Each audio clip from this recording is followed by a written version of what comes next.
Hello friends, today we'll start with decision theory. Decision basically refers to the selection of the best or favorable act out of several alternatives available. And decision making is an integral part of management planning, organizing, controlling and motivation processes.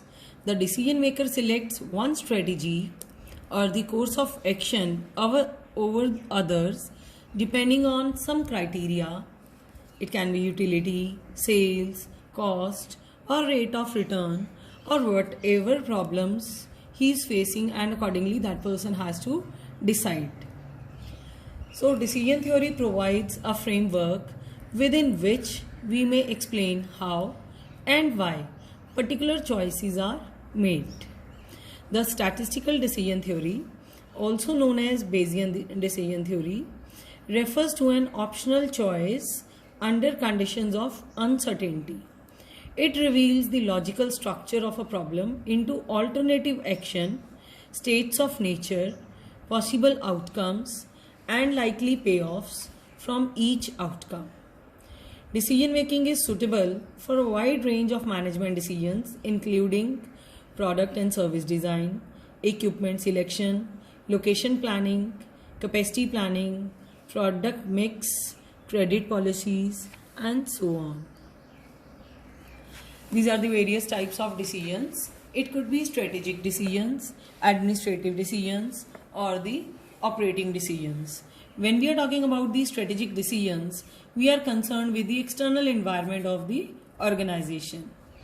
Then second is the administrative decision. It is concerned with structuring and acquisition of the organization's resources so as to optimize the performance of the organization. Operating decisions, those are concerned with day-to-day operations of the organization, such as pricing, production scheduling, inventory levels, etc. Further, the elements related to all decisions.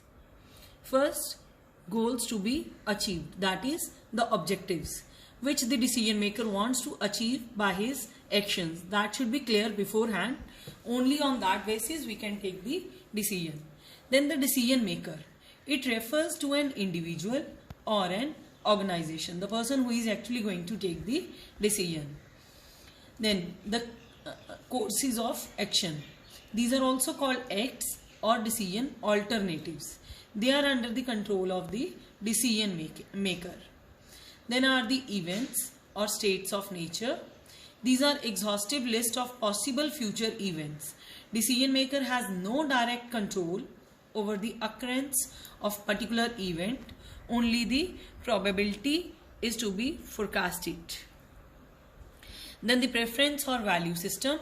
It is the criteria that the decision maker uses in making a choice of the best course of action. Then the payoff or the outcome of combination of an act and state of nature, also known as profits or conditional values. Then the regret or opportunity loss table, incurred due to failure of not adopting most favorable course of action or strategy and are calculated separately for each state of nature. And the last one is the payoff table, which we are going to make as per taking the acts on one side, the states of nature on the other, and the payoffs are written in the matrix. Further comes the stages of decision making theory. First is identification of the problem. If you are having the problem, only then we have to decide what we want to do. What is the problem and how it is to be resolved? What is the decision we have to take to resolve that problem? So first will be the identification of the problem. Then alternative courses of action. Then identify future expected events. Constructing a payoff table and selecting the optimum decision criteria. So we can say decision theory is both descriptive and prescriptive business modeling approach to classify the degree of knowledge and compare expected outcomes due to several courses of action. based on various environment and nature. The decision making could be under conditions of certainty, under risk, under uncertainty, and decision making under conflict. That is the last one, decision making under conflict, that was already covered under this game theory. Till here you can just go through the slides, and further we would be continuing with these various decision makings and along with the practical part. Happy learning, children.